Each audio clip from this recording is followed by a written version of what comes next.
مولاي صل وسلم دائما أبدا على حبيبك خير الخلق كلهم.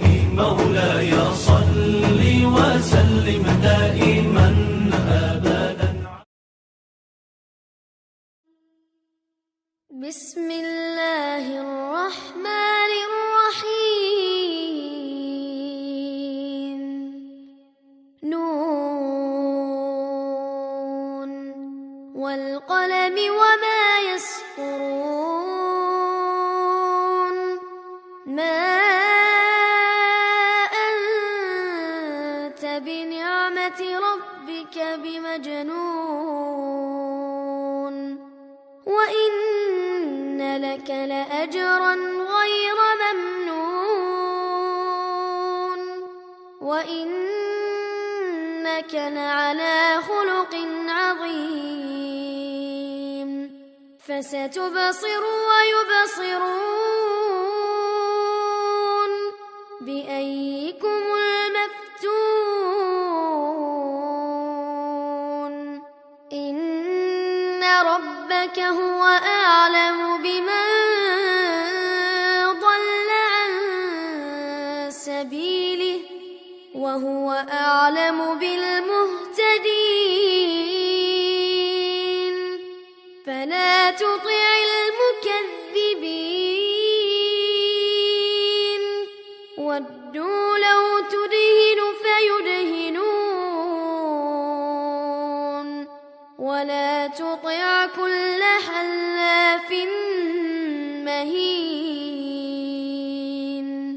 هماز مشاء بنميم. Masjid Al-Ikhlas yang memuliakan Allah Subhanahu wa taala, kita masih membahas surat Al-Qalam. Masih di firman Allah Subhanahu wa taala ayat yang ke-8 dan seterusnya. Untuk berbuat kebaikan, melampaui batas dan juga banyak berbuat dosa. Untuk limbah dzalika zanin, keras, kasar. Setelah itu dia banyak melakukan kejahatan-kejahatan. Angkana zamali wa banin. Apakah dikarenakan mereka ini memiliki harta dan juga memiliki keturunan, memiliki anak-anak? Idza tutla alaihi ayatuna qala asatirul awwalin. Apabila dibacakan kepada mereka ayat-ayat kami, mereka mengatakan asatirul awwalin. Inilah kisah orang-orang sanasimuhu alal khuluqum.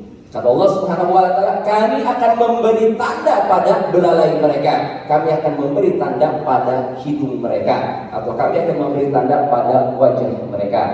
Inilah para dimakan Allah Subhanahu wa taala yang penggalan berikutnya yang dipisahkan oleh Al-Imam Ibnu Katsir di dalam tafsirnya. Di sini dijelaskan oleh Allah Subhanahu wa taala, fala tuti'il mukadzibin. Janganlah engkau mentaati orang-orang yang suka berdusta. Jangan mentaati orang-orang yang mendustakan agama Allah Subhanahu wa taala.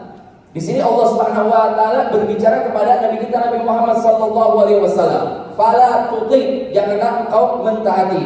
Kemudian juga di ayat selanjutnya setelah wadullahu tuhinu fayudhinu, mereka berharap engkau melemah, engkau melembek, ya, banyak mengalah, fayudhinu, maka mereka pun akan melemah. Kemudian wala tuti, jangan pula engkau mentaati orang-orang yang banyak bersumpah dan hina. Ya, di sini kata Allah Subhanahu wa taala, fala tuti. Ya, janganlah engkau mentaati, janganlah engkau mentaati. Allah Subhanahu wa taala berbicara kepada Nabi kita Nabi Muhammad sallallahu alaihi wasallam. Tapi ingat, di dalam Al-Qur'an Al-Karim, ketika Allah Subhanahu wa taala berbicara kepada Nabi kita Nabi Muhammad, maka maknanya adalah umum, mencakup seluruh manusia sampai hari kiamat kelak. Bukan berarti di sini kata Allah fala tuti untuk satu orang. Fala tuti, janganlah engkau taat untuk satu orang, untuk Nabi kita Nabi Muhammad, bukan berarti khusus untuk Nabi Muhammad, akan tetapi umum untuk seluruh kaum muslimin, seluruh umat manusia sampai hari kiamat kelak. Kecuali kalau seandainya ada dalil yang mengkhususkan. Ya, jadi setiap ayat dalam Al-Quran yang Allah berbicara kepada Nabi kita Nabi Muhammad, itu artinya Allah Subhanahu Wa Taala berbicara kepada seluruh umat manusia, kecuali kalau seandainya ada dalil yang mengkhususkan. Kalau ada dalil yang mengkhususkan, berarti itu khusus untuk Nabi kita Nabi Muhammad Sallallahu Alaihi Wasallam. Kayak contohnya misalnya, ya nanti akan kita pelajari dalam surat Al-Muzammil. Insya Allah akan kita pelajari dalam surat Al-Muzammil. Allah Subhanahu Wa Taala berfirman, Ya ayyuhal muzammil, qumil laila illa qalila. Wahai orang-orang yang berselimut, bangunlah engkau di malam hari kecuali hanya sedikit saja. Artinya, kebanyakan malam gunakan untuk beribadah kepada Allah. Kebanyakan malam gunakan untuk sholat menghadap Allah Subhanahu wa Ta'ala. Makanya, dengan ayat ini, sebagian ulama berpendapat bahwa sholat tahajud itu hukumnya wajib bagi Rasulullah SAW. Ini dikhususkan untuk Rasulullah. Wajib bagi Rasulullah, tidak wajib bagi selain beliau sallallahu alaihi wasallam. Kayak contohnya lagi misalnya dalam surat Al-Insyirah, Allah Subhanahu wa taala berfirman, "Alam nashrah laka sadrak."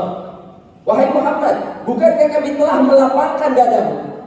Ini khusus untuk siapa? Khusus untuk Nabi kita Nabi Muhammad sallallahu alaihi wasallam.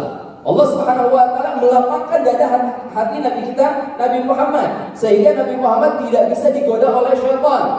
Nabi Muhammad itu dalam keadaan selalu lapang, dalam keadaan selalu ceria, dalam keadaan selalu menerima apa yang datang dari Allah Subhanahu wa Ta'ala. Ini khusus untuk Nabi kita Nabi Muhammad SAW saja, karena selain Nabi Muhammad tidak ada yang hatinya dibersihkan oleh Allah Subhanahu wa Ta'ala. Allah tidak menurunkan malaikat untuk membersihkan hati seseorang dari umat manusia, melainkan hanya Nabi kita Nabi Muhammad SAW saja. Ya, jadi di sini para hadirin dimakan Allah Subhanahu wa Ta'ala, ketika Allah Subhanahu wa Ta'ala berfirman fala tuti, janganlah kau taat kepada Nabi kita Nabi Muhammad, tapi maknanya umum bagi seluruh umat manusia. Di sini Allah Subhanahu wa Ta'ala menjelaskan fala tuti'il mukadzibin.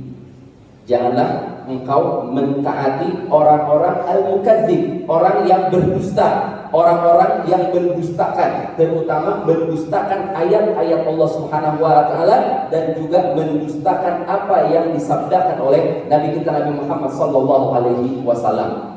Siapapun di antara manusia, ketika kita mendengar, oh fulan mendustakan Al-Qur'anul Karim, oh fulan tidak mempercayai sunnah Rasulullah sallallahu alaihi wasallam, selamanya kita tidak boleh untuk taat kepadanya. Ini adalah perintah dari siapa? Perintah dari Allah Subhanahu wa Ta'ala. Kita jangan mengatakan karena kesukuan, oh dia satu daerah dengan saya, oh dia adalah orang yang dekat dengan saya, oh dia orang yang kenal dengan saya. Tidak ada. Ya. Allah yang memerintahkan kepada kita, kalau kita berhadapan dengan seorang pendusta, terutama dia berani mendustakan Al-Quran, berani menentang Al-Quran, berani mendustakan sunnah Rasulullah SAW, jangan kita jadikan dia sebagai teman kita. Jangan kita taat kepadanya. Na'udzubillah, jangan kita angkat dia sebagai menjadi seorang pemimpin di tengah-tengah kita.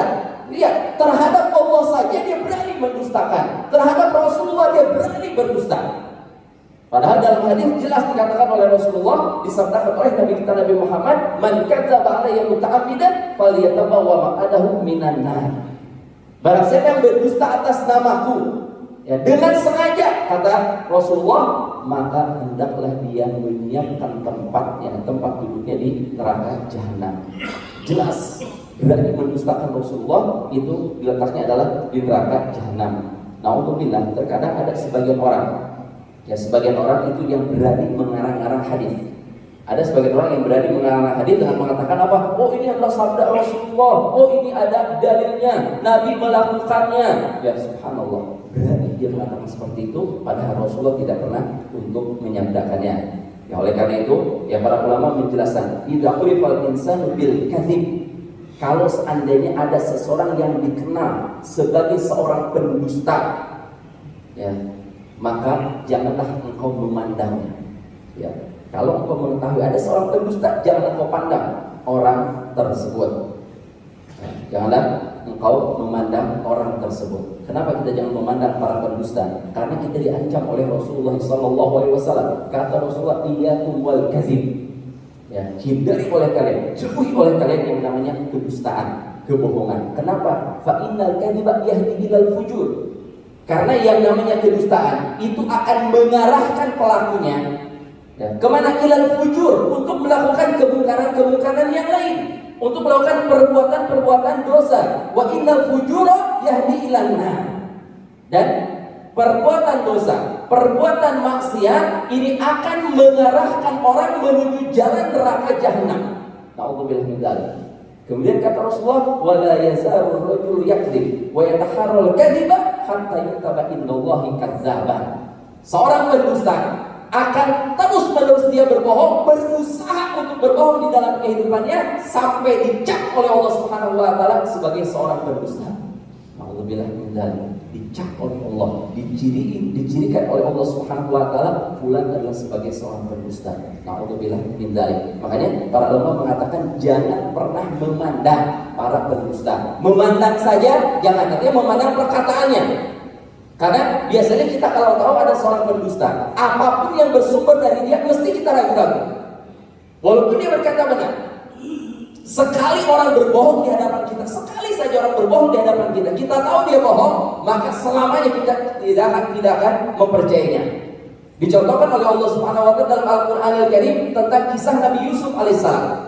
Ketika Allah Subhanahu wa taala mengisahkan tentang kisah Nabi Yusuf alaihissalam, Nabi Yakub, ayahnya Nabi Yusuf, ya, itu kan terlihat sayang kepada Nabi Yusuf sehingga menjadikan kakak-kakaknya cemburu. Maka apa yang dilakukan oleh kakaknya? Mereka bersepakat untuk menyingkirkan Nabi Yusuf. Dengan harapan apa? Ayahnya itu berbuat baik kepada mereka. Lalu mereka menyingkirkan Nabi Yusuf, membuang Nabi Yusuf ke dalam sebuah sumur. Kemudian apa? Lalu mereka pulang. Ya, iya. Ketika berangkat mereka mengatakan apa? Wahai ayah, izinkan kami untuk membawa Yusuf bermain bersama kami. Meminta izin, akan diajak bermain dan mereka berjanji akan menjaga adiknya tersebut. Adiknya akan dijaga dengan baik oleh mereka. Kemudian apa? Pulang malam hari. Kata Allah Subhanahu wa taala, bidamin kadzib. Membawa pakaian yang ada darahnya. Ya, tentunya ini darah kedustaan, bohong, bukan darahnya Nabi Yusuf. Dengan mengatakan akalahu dzib, wahai ayah, ketika kami sedang bermain, kami tinggalkan Yusuf menjaga barang-barang kami dan ternyata Yusuf dimakan oleh seekor serigala. Bohong. Sekian tahun kemudian, setelah Nabi Yusuf diangkat menjadi seorang menteri, orang kepercayaan, kemudian masa itu dalam keadaan paceklik, dalam masa kekurangan, masa kesulitan, maka setiap orang datang ke istana untuk meminta makanan.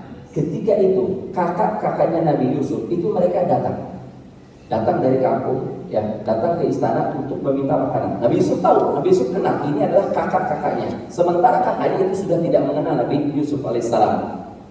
Makanya ketika itu Nabi Yusuf dengan berbagai macam hilah mengatakan bahwa kami tidak akan memberikan apapun juga kepada kalian sampai kalian mendatangkan adik kalian ke sini. Bunyamin, adik kalian itu didatangkan ke sini, baru kami akan memberikannya.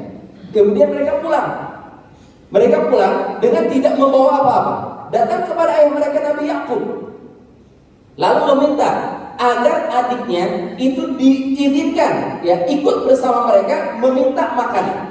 Dengan bertambahnya satu orang, karena ketika itu akan diberikan makanan sesuai dengan jumlah orang. Satu orang diberikan satu bagian, 2 orang 2 bagian, 3 orang 3 bagian. Ya mungkin 10 orang akan mendapatkan 10 bagian. Kata mereka yang mengatakan kepada ayahnya, wahai ayah, tolong izinkan adik kami untuk ikut bersama kami sehingga kami pun bisa menambahkan jumlah makanan yang bisa kita bawa pulang. Apakah Nabi Yakub langsung percaya? Fahal amantum, kata Nabi, apakah aku akan percaya kepada kalian setelah apa yang kalian lakukan dengan saudaranya, dengan kakaknya yang bernama Yusuf?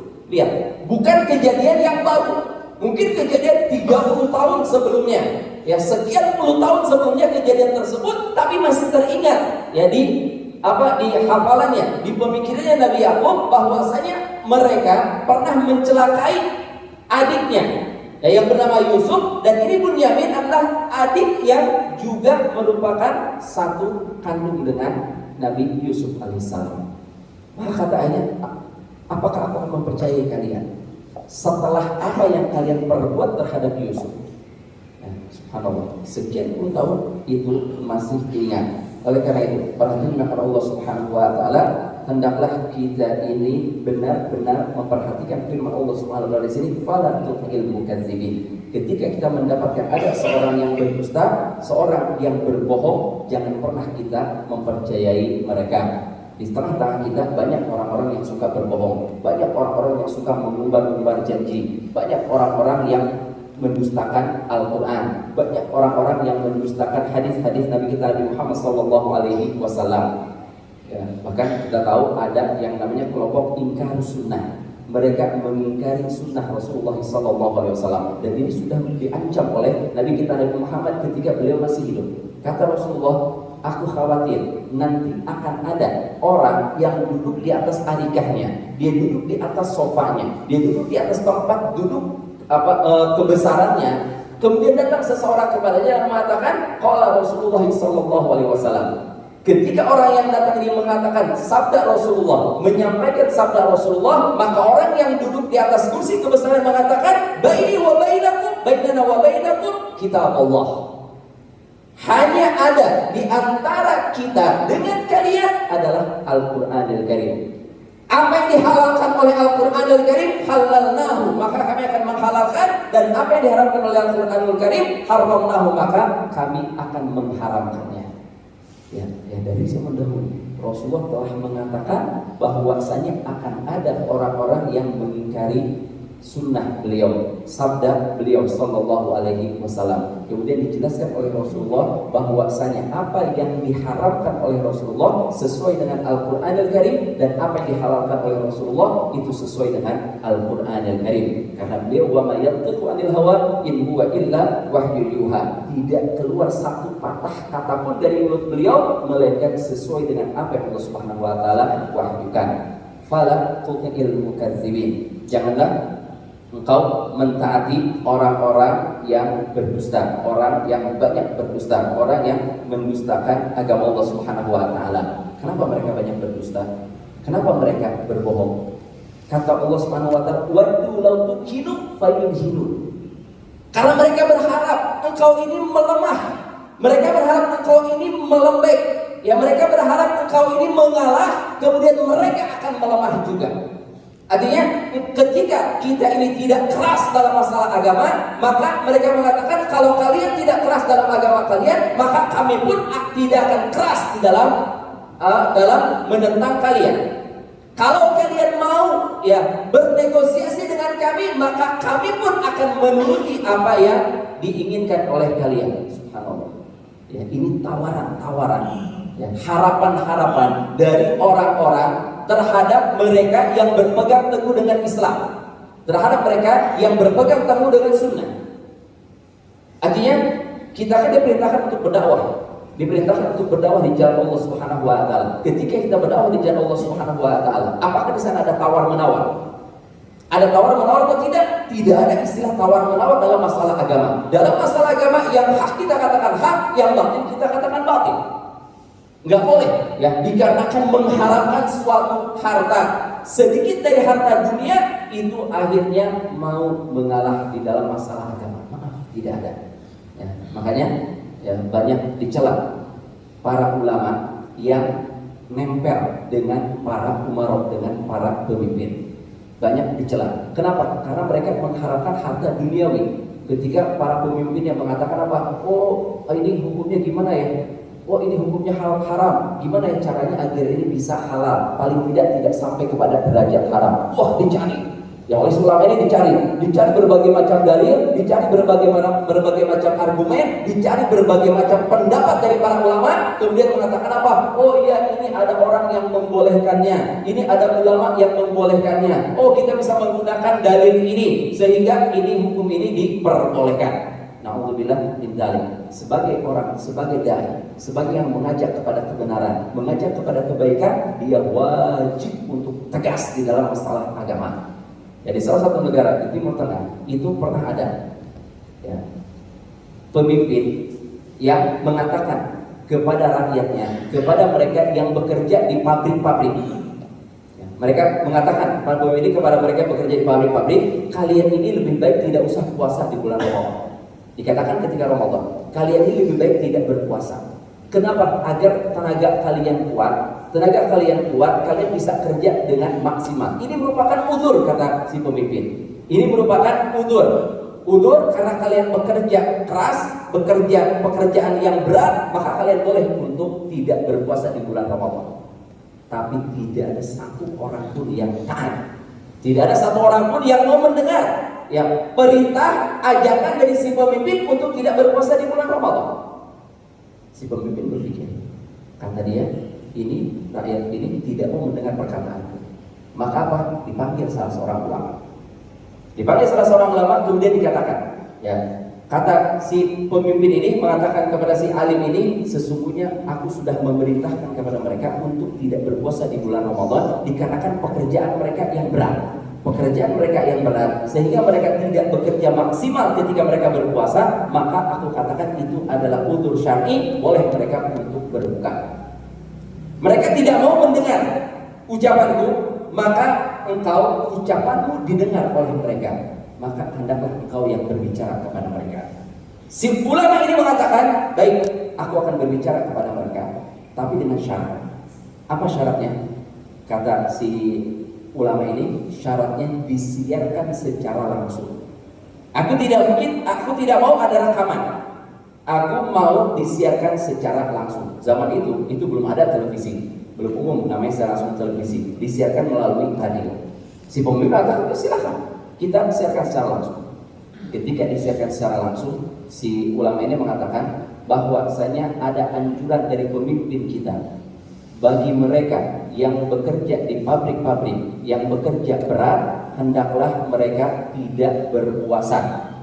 Ingat, kata si ulama ini adalah perintah yang menyelisih syariat Allah Subhanahu wa taala. Fala ta'ata li makhluqin fi ma'siyatil khaliq.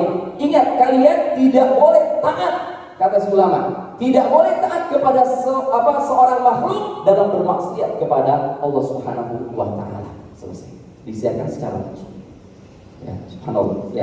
Si alim ini mengatakan, si ulama ini mengatakan apa? Saya ingin disiarkan secara langsung. Kalau menggunakan rekaman dia kira-kira akan disiarkan oleh pemerintah? Akan disiarkan atau tidak? Tidak akan disiarkan. Kenapa? Karena si ulama ini mengatakan apa? Tidak ada ketaatan kepada siapapun juga dalam bermaksiat kepada Allah Subhanahu wa taala. Artinya apa? Walaupun kalian bekerja di pabrik, walaupun kalian bekerja berat, walaupun kalian tidak bekerja secara maksimal, selama di bulan Ramadan Allah mewajibkan puasa, wajib bagi kalian untuk berpuasa. Tidak boleh kalian mendengar perkataan seorang pun juga yang menyelisihi firman Allah Subhanahu wa taala. Itulah seorang ulama yang diharapkan dia memiliki ketegasan.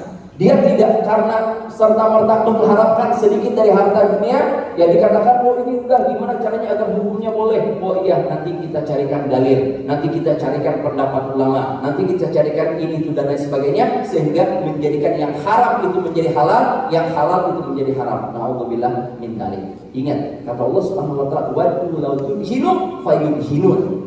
Mereka berharap engkau bersikap lemah, maka mereka akan melemah. Demikian yang dihadapi oleh Nabi kita Nabi Muhammad SAW. Kita tahu semua ketika Allah Subhanahu wa taala berfirman memberikan surat Al-Kafirun, qul ya ayyuhal kafirun la a'budu ma ta'budun wa la antum 'abiduna ma a'bud. Kata Allah Subhanahu wa taala, katakan kepada orang-orang kafir. Ketika orang-orang kafir itu datang kepada Rasulullah SAW dengan mengatakan apa? Wahai Muhammad, ya, hendaklah engkau menghentikan dakwah wahai Muhammad, atau jangan sama menghentikan tapi kurangi dakwah wahai Muhammad. Bagaimana caranya? Kata mereka, kita saling berbagi.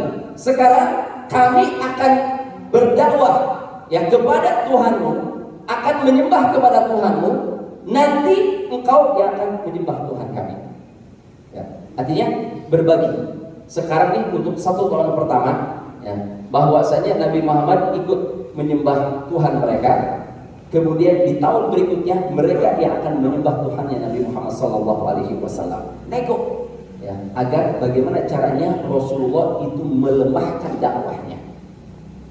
Maka Allah Subhanahu wa taala berfirman, menurutkan firman Allah Subhanahu wa taala, "Qul ya ayyuhal kafir." Wahai Muhammad, katakan kepada orang-orang kafir, "La a'budu ma ta'budun." Aku tidak akan menyembah apa yang kalian sembah. Kenapa? Karena kalian pun tidak akan menyembah apa yang kami sembah.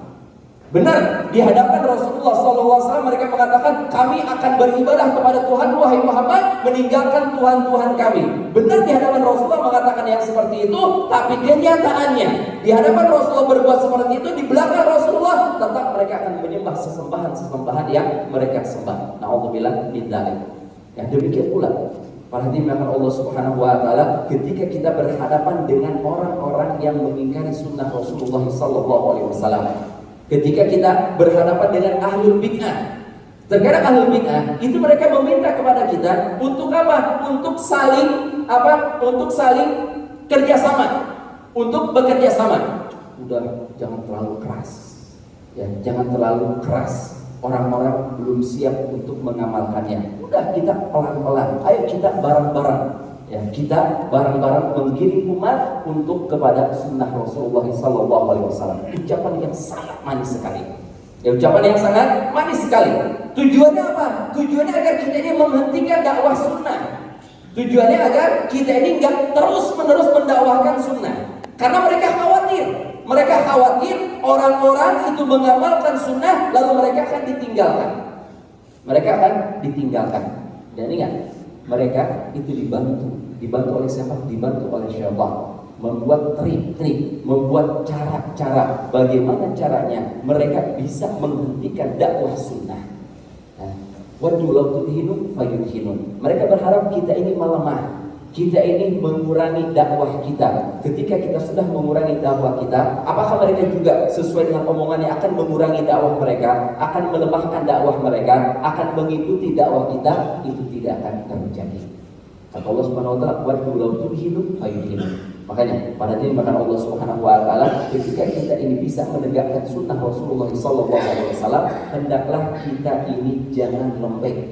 Hendaklah kita ini istiqamah di jalan yang diridhoi oleh Allah Subhanahu wa taala. Kita harus selalu ingat hadis Nabi kita Nabi Muhammad SAW yang menjelaskan bahwasanya selama kita ini berada di jalan kebenaran, selama itu pula kita akan mendapatkan bantuan dari Allah Subhanahu wa taala. Man iltamasa ridhallahi bi sakhatin nas. Barang siapa yang berusaha untuk meraih ridha Allah walaupun orang-orang murka kepadanya, radhiyallahu anhu wa arda anhu nas. Maka Allah Subhanahu wa taala akan ridha kepadanya dan Allah akan menjadikan orang-orang ridha kepadanya. Demikian pula dengan sebaliknya. Barang siapa man yatamasa ridwan nasi bi sakhatillah, barang siapa yang mencari ridha Allah, ridha manusia dengan kemurkaan Allah Subhanahu wa taala. Allah memurkai, Allah tidak menyukai kebid'ahan-kebid'ahan. Tapi dikarenakan kita ini mengharapkan orang-orang ridho kepada kita, mengharapkan orang-orang condong kepada kita, mengharapkan orang-orang suka kepada kita, mudah kita pura-pura ikut melakukan kebid'ahan bersama mereka. Alhamdulillah min dzalik. Melakukan sesuatu yang dimurkai oleh Allah dengan harapan mendapatkan simpati dari sesama manusia. Apa kata Allah Subhanahu wa taala? Kata Rasulullah, "Sakhatallahu anhu wa askhata anhu nas." Maka Allah Subhanahu wa taala akan marah kepadanya dan Allah Subhanahu wa taala akan menjadikan orang-orang benci kepada dirinya, menjadikan orang-orang akan murka kepadanya. Waddu law tudhinu fayudhinun. Mereka berharap engkau melemah, maka mereka pun akan melemah. Tapi ini hanya ucapan dari mereka saja, padahal penuh dengan kebohongan. Kemudian selanjutnya kata Allah Subhanahu wa taala, wala tuti kulla halafim mahin. Janganlah engkau taat, janganlah engkau taat, janganlah engkau mengikuti kulla halafin mahin, setiap orang yang banyak bersumpah mahin, dan dia hina, kata Allah Subhanahu wa taala. Hati-hati dengan mereka yang banyak bersumpah.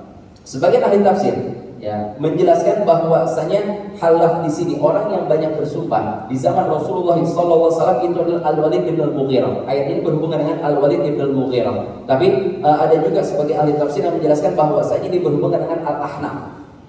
Ya, di zaman Rasulullah SAW. Tapi perlu kita pahami, perlu kita ketahui, ketika Allah Subhanahu wa taala memberikan sifat Ya, di dalam Al-Qur'anul Karim berhubungan dengan seseorang, Allah Subhanahu wa taala tidak menyebutkan nama. Allah Subhanahu wa taala tidak menyebutkan nama.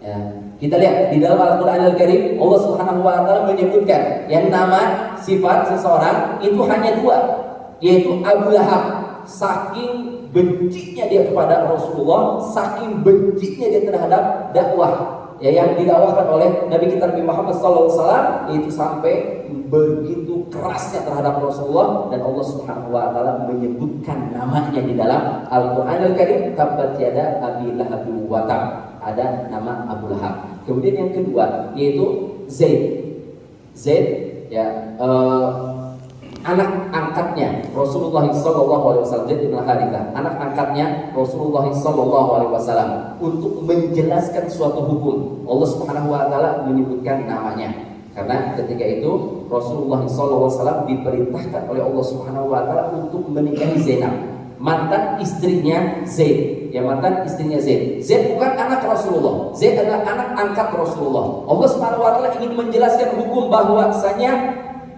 mantan istrinya anak angkat, ya, apakah anak angkatnya ini meninggal dunia atau anak angkat ini menceraikan istrinya, maka ayah angkatnya itu boleh untuk menikahinya. Ayah angkatnya itu boleh untuk menikahi. Kenapa? Karena ini bukan anak angkat itu bukan anak kandung.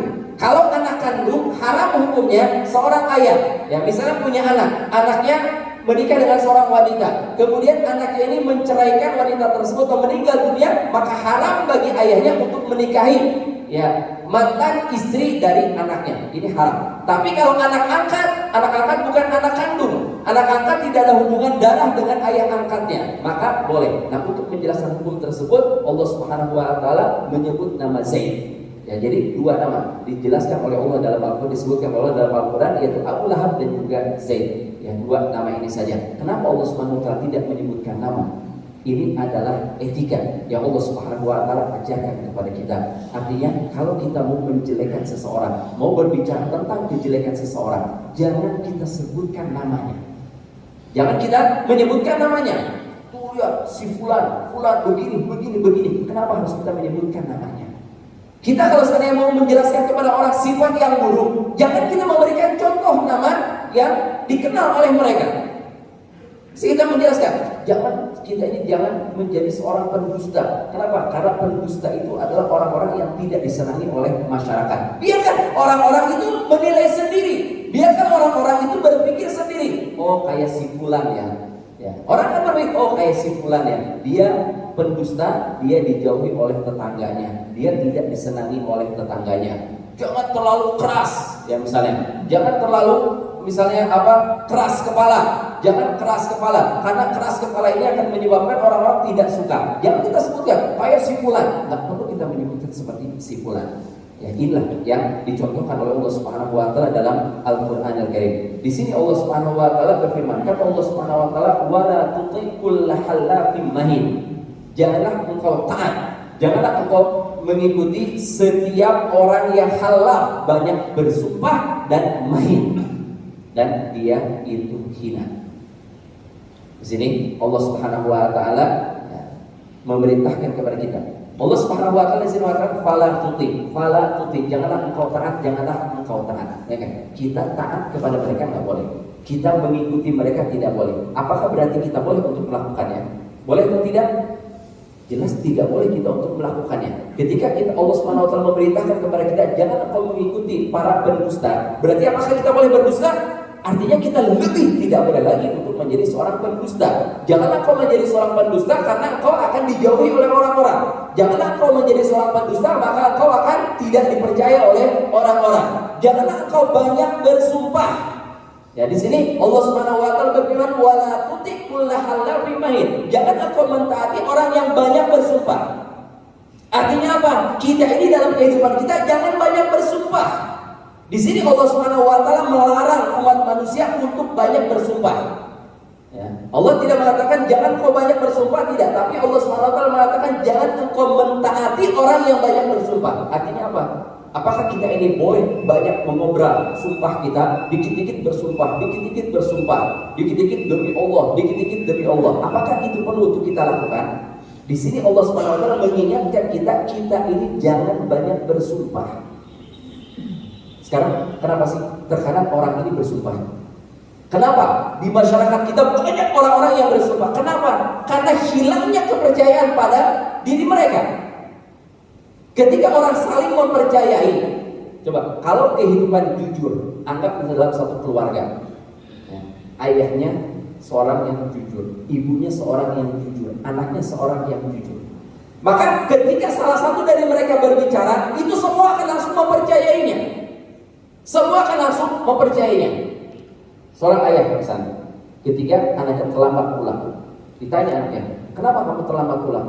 Si anak mengatakan, oh tadi di jalan macet.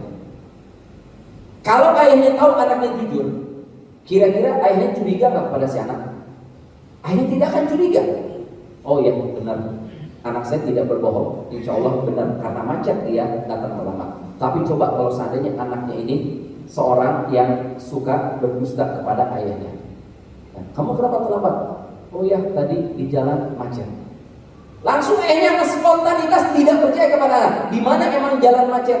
Kamu kan dari sekolah ke sini itu tidak ada jalur macet, itu jalur lancar semua, tidak ada jalur macet, nggak ada riwayatnya. Kenapa? Apa alasannya bisa macet? Ada kecelakaan atau ada apa? Langsung si ayah spontan tidak percaya kepada anaknya. Maka anaknya mungkin akan mengatakan apa? Dia untuk meyakinkan kepada ayahnya, demi Allah ya tadi itu di jalan ada kecelakaan sehingga macet. Yang baru dia menggunakan sumpah. Jadi kenapa sekarang ini banyak orang mengobrol sumpah, dikit-dikit bersumpah, sedikit-sedikit bersumpah terus. Dia banyak bersumpah. Kenapa? Karena hilangnya kepercayaan di tengah-tengah mereka, banyaknya kedustaan di tengah-tengah masyarakat kita, sehingga mereka banyak bersumpah atas nama Allah Subhanahu wa taala. Sangat disayangkan lagi, tidak sedikit dari kaum muslimin sumpahnya juga sumpah yang salah. Karena di masyarakat kita, ketika kita bersumpah demi Allah, itu orang belum percaya. Tapi kalau sudah bersumpah demi Allah, demi Rasulullah, orang mengatakan wah ini berarti benar orang ini. Subhanallah. Bolehkah kita bersumpah demi Rasulullah? Haram hukumnya. Tidak boleh. Kita hanya boleh bersumpah hanya dengan mengucapkan demi Allah saja. Ya. Man kana halifan kata Rasulullah falyahlif billah. Barang siapa yang dia bersumpah, maka hendaklah dia bersumpah hanya dengan menyebut nama Allah, salah satu nama-nama Allah atau salah satu sifat-sifat dari Allah Subhanahu wa taala. Bersumpah dengan selain Allah haram hukumnya bagi manusia. Bersumpah dengan nama Rasulullah, bersumpah demi Ka'bah, bersumpah demi malaikat, bersumpah demi ini itu dan sebagainya, itu adalah hukumnya haram. Tidak boleh kita bersumpah. Di sini kata Allah Subhanahu wa taala, wala tuti kullahallafin mahin. Janganlah engkau mentaati setiap orang yang banyak bersumpah dan dia hina. Ya, dikatakan oleh Allah Subhanahu wa taala, orang yang banyak bersumpah itu adalah orang yang hina, menunjukkan kehinaan dia. Karena orang sudah tidak percaya kepada dia. Orang tidak percaya kepada dia. Agar orang percaya gimana caranya? Udah sumpah saja. Demi Allah, demi Allah, demi Allah. Ya sedikit-sedikit demi Allah. Para ulama itu ada yang menghitung. Rasulullah SAW itu bersumpah yang kurang lebih hanya sekitar 80 kali. Dalam kehidupan Rasulullah, beliau bersumpah yang menurut para ulama ada yang menghitung sumpah-sumpah yang disumpah oleh Rasulullah itu kurang lebih hanya sekitar 80 kali.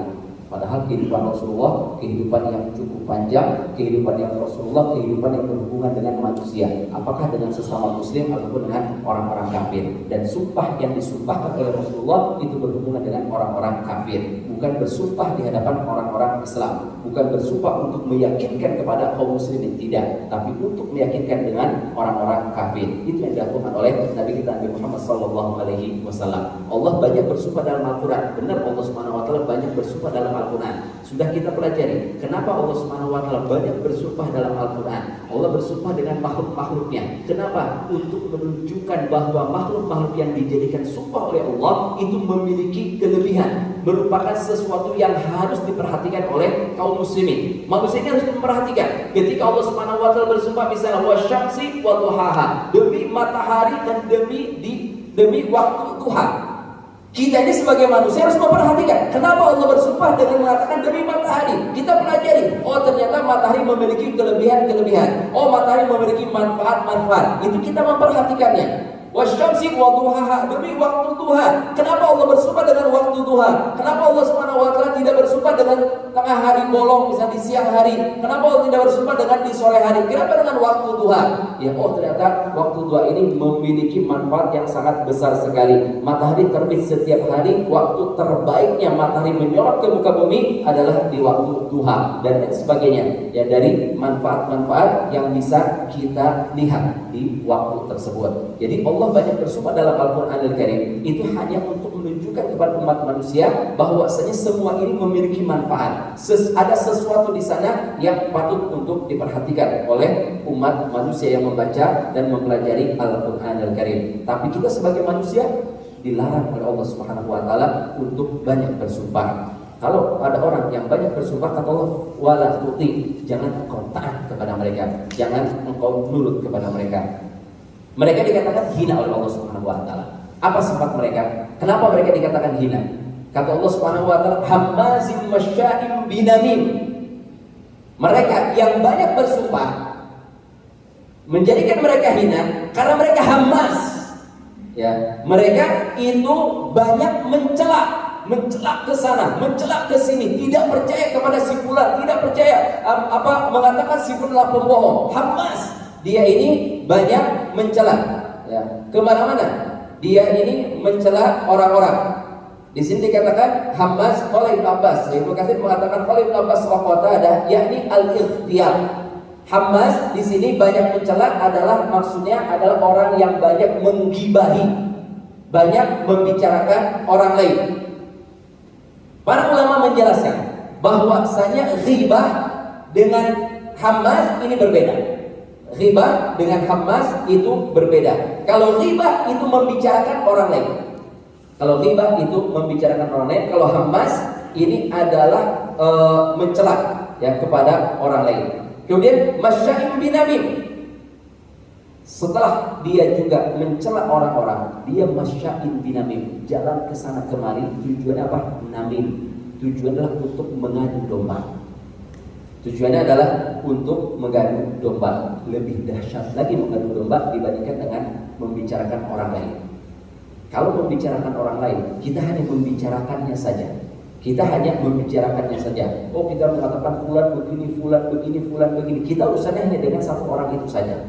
Tapi kalau seandainya namimah, mengadu domba, itu berhubungannya dengan mungkin dua kelompok yang besar. Berhubungan dengan dua orang yang berbeda, berhubungan dengan keluarga yang berbeda, bisa menyebabkan keributan yang cukup besar. Ya, di sini kata Allah Subhanahu wa taala, kenapa mereka dikatakan hina? Dikarenakan mereka suka mencela dan suka mengadu domba, pergi kemana-mana. Bahkan dikatakan ya, bahwasanya tukang adu domba ya, itu lebih parah dibandingkan dengan tukang sihir. Dukun yang menyihir itu lebih mending dibandingkan dengan mereka yang mengadu domba. Sampai dikatakan apa? Seorang pengadu domba melakukan adu domba 1 hari itu mengalahkan tukang sihir yang menyihir selama 1 tahun. Kenapa? Karena tukang sihir ketika menyihir kan hanya 1 orang disihir oleh dia. Ketika dia mungkin menyantet seseorang, hanya 1 orang yang disantet oleh si dukun. Sementara seorang pengadu domba, dia bisa mengadu domba 2 kabilah yang besar, 2 kaum yang besar, 2 kampung yang besar, sehingga mereka bisa ribut. Datang ke kelompok ini, ya, kamu tahu nggak? Kamu ini dijelek-jelekan oleh kampung sebelah. Katanya kamu begini, dijelekan oleh dia. Kemudian selesai, dia datang lagi ke kampung yang satunya, mengatakan apa? Kamu tahu nggak? Kata mereka, kalian ini adalah begini, kalian ini adalah jelek, kalian ini adalah wah kejelekan yang diungkapkan kepada mereka, sehingga kaum kampung ini marah, lalu mereka akhirnya perang. Disebabkan oleh berapa orang? Disebabkan oleh 1 orang. 1 orang menyebabkan keributan 2 kampung. 1 orang menyebabkan keributan 2 keluarga. Dia datang kepada 1 keluarga. Kamu coba, kata tetangga kamu ini nggak benar. Kata tetangga kamu ini tukang ngomel. Kata tetangga kamu ini orang yang tidak tahu sopan santun. Ya, dijelek-jelekan tetangganya. Kemudian selesai, datang lagi ke tetangga yang lain. sebelahnya. Tahu nggak tetangga sebelah? Tadi saya terus barusan dari sana. Pak, kamu ini dibilang begini dijelek-jelekan sehingga ribut tetangga. Satu dinding antara tetangga dan tetangga disebabkan oleh orang lain. Tetangga yang jauh datang ke sini menghasut yang ini, akhirnya mereka ribut. Makanya kata Rasulullah Sallallahu Alaihi Wasallam, ya, dijelaskan di dalam sebuah hadis diriwayatkan dari Ibnu Abbas radhiyallahu anhu, qala marra Rasulullah bi qabraini. Rasulullah melewati dua kuburan. Berjalan melewati dua kuburan, faqala, kemudian Rasulullah bersabda, innahuma la yu'adzaban. Sungguh keduanya ini dalam keadaan diazab. Dua kuburan ini kata Rasulullah keduanya dalam keadaan diazab, wa ma yu'adzabani fi kabir. Dua-duanya diazab bukan karena sesuatu yang besar, bukan karena sesuatu yang dianggap besar oleh masyarakat, dianggap besar oleh manusia. Apa kata Rasulullah? Amma ahaduhuma kana la yastatimu minal baul. Salah satunya itu ada yang tidak menutupi dari pandangan orang ketika dia buang air kecil. Kencing sembarangan, kencing di tempat orang-orang berteduh, kencing nggak punya rasa malu. Dia tidak menutupi, tidak malu. Ada orang lewat dia asal kencing saja, nggak peduli dengan orang yang lewat. Ini menyebabkan dia diadab di dalam neraka jahanam. Wa amal akhar di dalam kuburan. Wa amal akhar, adapun yang kedua, fakana yamshi bin namimah. Yang kedua, orang ini jalan kemana-mana dengan tujuan mengadu domba, datang ke sana menjelekan, akhirnya mereka pun ribut. Yamshi bin namimah, dianggap sesuatu yang kecil oleh masyarakat, tapi menyebabkan dia diazab oleh Allah Subhanahu wa taala di dalam kuburnya. Kemudian di dalam hadis yang lain dibawakan juga oleh Ibnu Katsir dalam tafsir di sini, kata Rasulullah sallallahu alaihi wasallam hadis yang sahih, la yadkhulul jannata namma. Tidak akan masuk ke dalam surga namma, orang yang suka mengadu domba. Sampai seberat itu ancaman dari Rasulullah SAW bahwa yang namanya nama, namanya pengadu domba tidak akan dimasukkan ke dalam surga oleh Allah Subhanahu wa taala. Dalam riwayat yang lain dibawakan di sini oleh Ibnu Katsir di dalam tafsirnya, anna Nabiyya sallallahu alaihi wasallam qala ala ukhbirukum bi khiyarikum. Maukah kalian aku kabarkan orang yang terbaik di antara kalian, orang-orang pilihan, orang-orang terbaik di antara kalian? Qalu bala ya Rasulullah, mau ya Rasulullah. Qala, maka Rasulullah bersabda, alladzina idza dzukirallahu azza wa jalla, yaitu orang-orang yang apabila mereka terlihat dzukirallah, Allah Subhanahu wa taala disebut. Artinya apa? Orang ini adalah orang-orang yang saleh. Orang ini orang-orang yang mengingatkan orang lain untuk selalu beribadah kepada Allah, untuk selalu berzikir kepada Allah, untuk selalu mengingat Allah Subhanahu wa taala. Ini adalah orang yang terbaik kata Rasulullah sallallahu alaihi wasallam. Kita lihat dalam kehidupan kita, ketika kita melihat orang yang taat ibadah kepada Allah, ketika kita melihat orang yang rajin ibadah kepada Allah, maka kita akan merasa apa ketika melihat orang tersebut? Oh, Masya Allah ya, fulan rajin ibadahnya. Masya Allah ya, fulan ini peduli terhadap tetangganya, fulan ini peduli terhadap orang-orang yang ada di sekelilingnya. Kita ini tenang ketika melihat orang tersebut. Inilah yang dikatakan oleh Rasulullah merupakan khiyar, orang yang terbaik di antara kalian. Tsumma qala, kemudian Rasulullah melanjutkan, kata Rasulullah, ala ukhbirukum bisyirarikum. Maukah kalian aku kabarkan tentang orang yang paling buruk di antara kalian, orang yang paling jelek di antara kalian? Kata Rasulullah, al-masyauna bin namimah al-mufsiduna bainal ahibbah, yaitu mereka yang berjalan bin namimah untuk mengadu domba. Ini adalah orang yang terburuk kata Rasulullah SAW, al-mufsiduna bainal ahibbah, yang merusak di antara orang yang saling mencintai. Tetangga dengan tetangganya, mereka kan saling mencintai. Disebabkan ada orang yang datang, akhirnya mereka ribut. Antara satu orang dengan orang yang lain, teman dengan teman, itu mereka saling mencintai, mereka saling menyukai. Tapi dikarenakan ada orang yang ketiga, akhirnya keduanya pun menjadi ribut. Ini termasuk orang yang paling buruk kata Rasulullah SAW. Oleh karena itu, para hadirin belakang Allah Subhanahu wa taala, di sini Allah Subhanahu wa taala menjelaskan kepada kita, hendaklah kita ini jangan pernah mempercayai orang yang banyak berdusta. Ya, terutama ketika mereka mendustakan agama Allah Subhanahu wa taala. Jangan percaya ketika mereka meminta kepada kita untuk melemah di dalam agama Allah Subhanahu wa taala. Ada orang yang meminta kepada kita untuk melemah dalam agama Allah, langsung kita tolak. Langsung kita tidak terima pendapat tersebut. Kenapa? Karena Allah berfirman wa tudhinun qayuhinun. Karena tidak sedikit terkadang di dalam keluarga ketika kita mengamalkan sunnah misalnya, ya kita menggunakan pakaian yang islami, pakaian yang syar'i, kita mungkin merawat jenggot kita. Ada sebagian keluarga kita mengatakan udah jangan terlalu keras. Ya jangan terlalu keras, udah biasa aja. Kan kita kan hidup bermasyarakat, daripada jadi omongan orang-orang, jadi gunjingan orang-orang, udah kita biasa saja. Ketika kita memerintahkan keluarga kita, perempuan yang ada di rumah kita untuk menggunakan pakaian yang syar'i, mengatakan udah jangan terlalu berlebihan.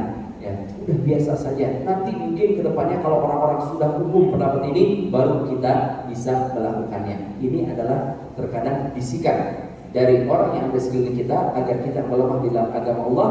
Bisikan tersebut jangan kita dengar. Kemudian juga selanjutnya dikatakan oleh Allah Subhanahu wa taala, janganlah kita ini mempercayai, jangan kita ini mentaati orang yang banyak bersumpah di dalam kehidupannya. Ya, karena orang yang banyak bersumpah itu hina. Kenapa dikatakan hina oleh Allah Subhanahu wa taala? Karena dia banyak mencela. Dia banyak mencela, orang tidak percaya kepadanya, maka dia banyak bersumpah. Kemudian juga dia termasuk orang yang suka namimah, masyadun binamim, pergi ke sana kemari tujuan datang untuk mengadu domba. Masih ada sifat-sifat yang lain. Kenapa mereka ini dikatakan hina oleh Allah Subhanahu wa taala? Ya, nanti insyaallah akan kita bahas pada pertemuan berikutnya. Kurang lebih saya mohon maaf. Wallahu a'lam bishawab. Subhanallah wa bihamdika asyhadu an la ilaha illa anta astaghfiruka wa atubu ilaik. Wassalamualaikum warahmatullahi wabarakatuh. قبس من نور المختار وبعزم كالنهر الجاري نسلك